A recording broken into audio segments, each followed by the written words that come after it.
two young sons. You might have seen them wandering around here. They're in the nursery right now. And we love, even honestly without our children, we love to watch animal videos. How many of you like to watch cute animal videos, or the silly, funny ones, or the animal memes that you find all across social media? Well, I was looking at one of these animal memes, and have any of you ever seen a video of how a panda gives birth? It's quite traumatizing if you yourself have given birth in any capacity. You see, pandas, not to get, too TMI here, they just kind of shoot their babies out, and the baby is just good to go. Yes, it's quite shocking. Have you ever seen a giraffe give birth? I'm gonna have a little biology lesson today. Giraffes and pandas kind of fall in the same category. Poor baby giraffes, a giraffe is very tall. Well, they don't kneel down to have that baby. That baby just falls however many feet to the ground and is expected to get up and nurse and go about its day. There are many, many animals, some much less traumatic in the way that they are born, but that right after they are born, they are pretty much good to go, except for suckling from their mother or feeding from their mother. If you know anything about most snakes or reptiles, they lay their eggs and they peace out, never to see those babies again. Or there's even some birds. There's one bird in particular, and I forgot to look up what its name is exactly, but it lays its eggs in other birds' nests, so the other birds' moms have to take care of their birds. And they just peace out. This is great.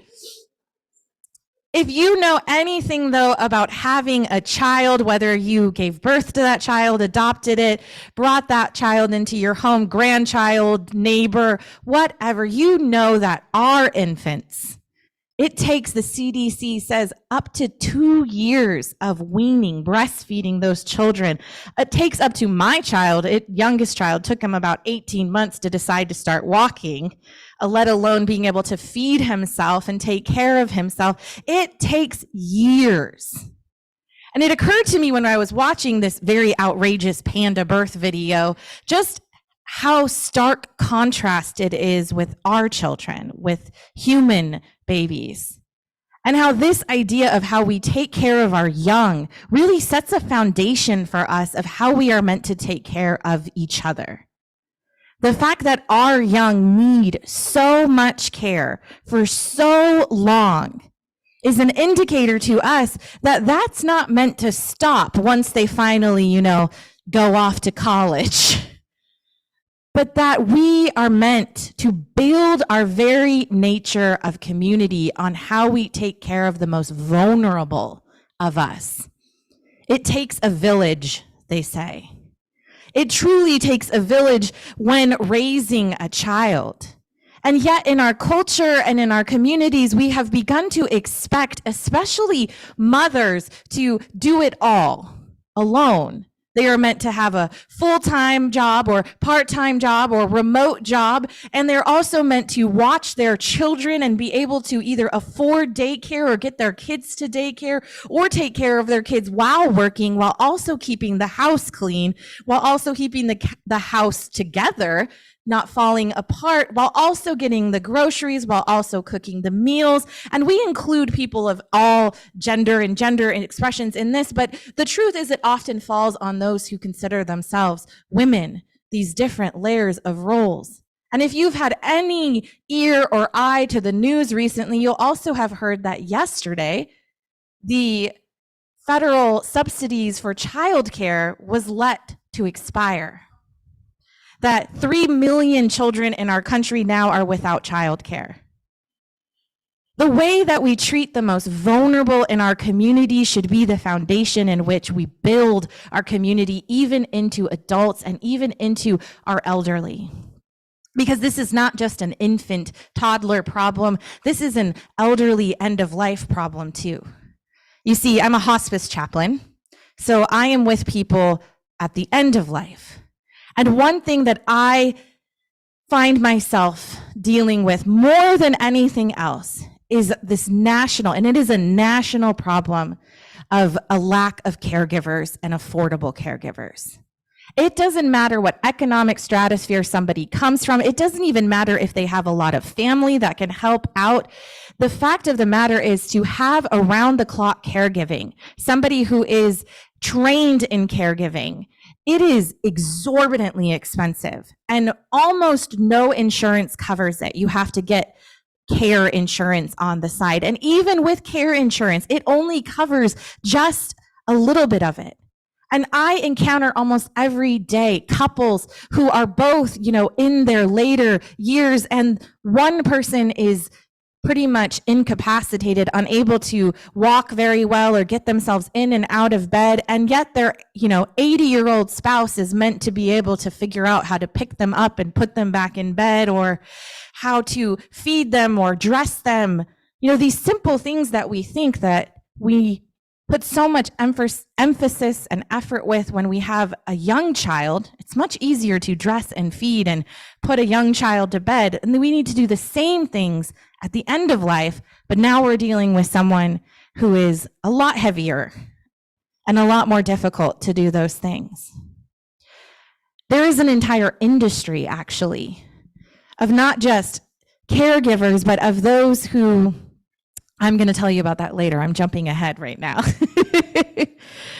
But Philippians, what it tells us, what it reminds us of, is how we are meant to build our foundation of a community in Christ. This phrase that is often mistranslated of be in the same mind, it comes from the Greek word phrono. Now, I don't speak ancient Greek, so I'm probably pronouncing that wrong. But this word is very difficult to translate into any other language that isn't ancient Greek. Because what it really means is not, be of the same mind, which in our idea kind of suggests that we have the same ideas or have one mind or are kind of sort of uniform. But what it's really saying is be collectively together seeking for wisdom. Be looking as a unit for what is the wise thing to do. It is something that is much more a verb than it is a noun. It is something that's much more about an evolution of ideas, of coming together, than it is of a set form of do this, don't do that. And this word is repeated several times in this phrase, this idea of unity, of collectiveness, of coming together as one body. Even at the very end of Philippians, what we heard where it says, seek out your own salvation, that seems kind of counterintuitive to everything Jesus taught. You want me to seek out my own salvation? As if it's asking you to have, what we've heard of, this personal relationship with Jesus. Well, if you were an ancient Christian, the idea of a personal relationship to Jesus would be completely foreign, because everything was thought of in terms of community. Nothing was thought of in terms of my own personal pursuit. And so this phrase of working out your salvation is not work out your salvation individually. It actually means discern together as a community what it is to be saved. That's a whole lot different than you might have heard it interpreted.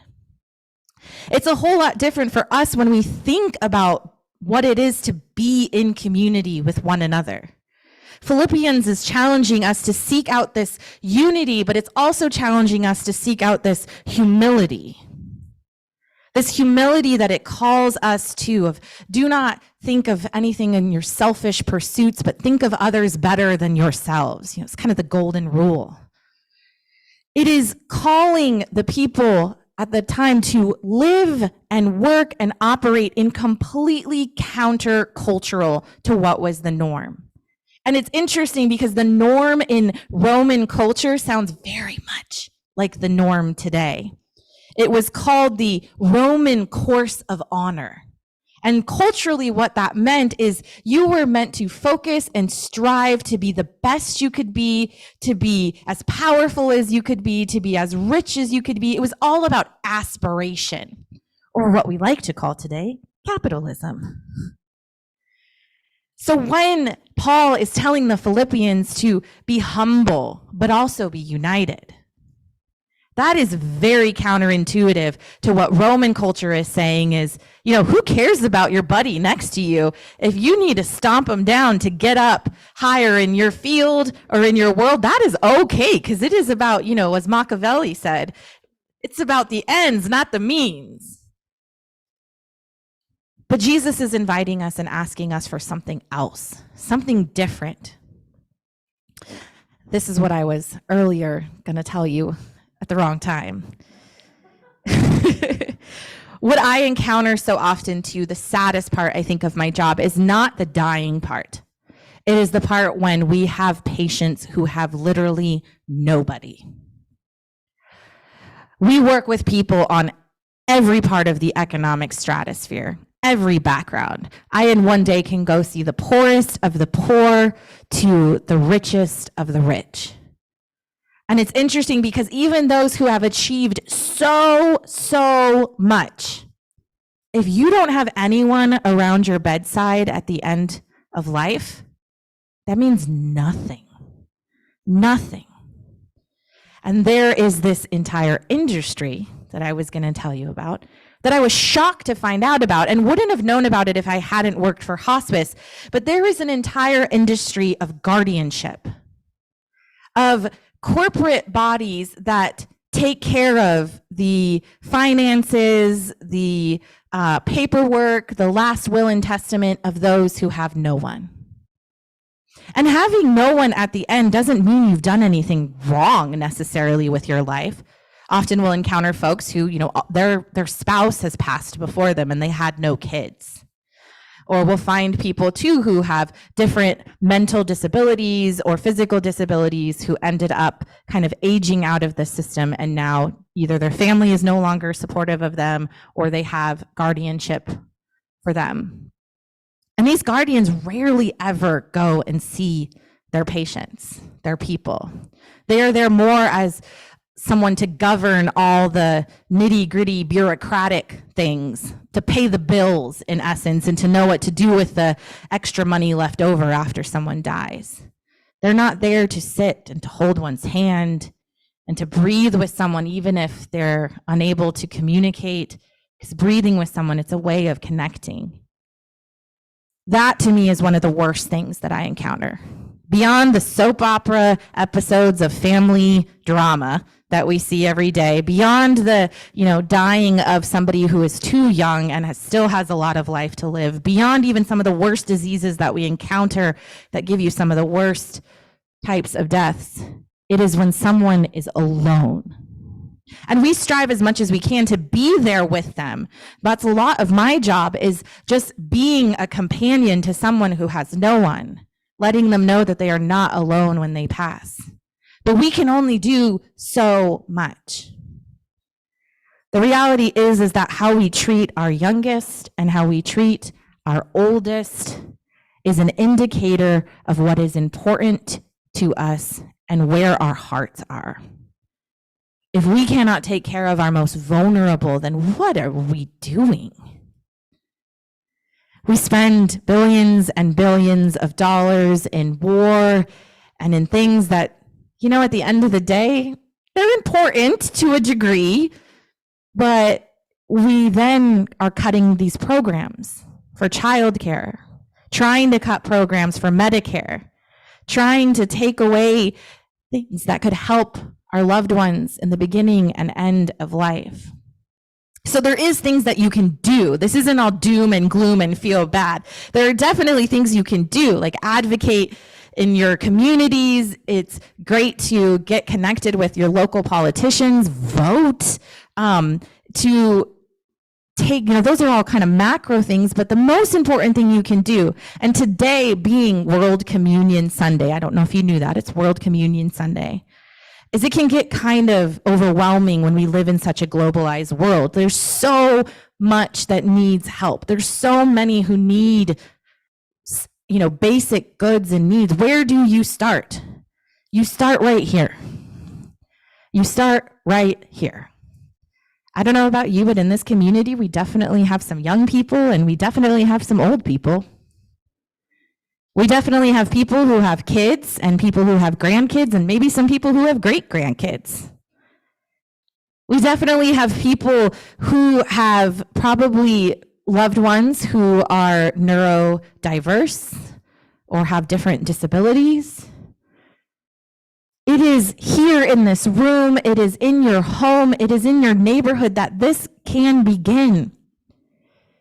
You see, asking for help is probably one of the hardest things to do as a human being. But what asking for help is actually asking for is community. When we ask for help, we are essentially asking for the village to show up. We are essentially saying, I cannot do this alone. I have my boys by myself on Sundays all day. My wife works on Sundays. And I'll let you know, I text almost every single one of my oldest son's friends, like, are you free? Do you want to play date? What are you going to do? Like, I have to think in my head because I know for myself, like, I can do it. Like, I can make sure they're, fed and in bed and all those kind of things. But am I exhausted at the end of the day? Do I feel like I, went a little crazy and might have had to take that bathroom break a little bit longer than I needed just to get some time alone? It's not supposed to be done alone. It's not. And for some of us, my parents and my wife's parents, they live in a different state and we can't go live near them. We need those surrogate grandparents. We need those surrogate aunties and uncles, those surrogate cousins. We need it. I need it. I cannot do this alone. I need help. And it is not because I am unable to do the work, but it is because the work is so much better when it is done as a village. Look to the most vulnerable, to the youngest of the young, to the oldest of the old, and they will tell you what our community needs in between then too. May we ask for help, and in asking for help, may we ask for community. And when we ask for community, may we be the village that steps up for one another. Amen. Our next song, you are invited, you can stay seated, but you are invited to sing along if you would.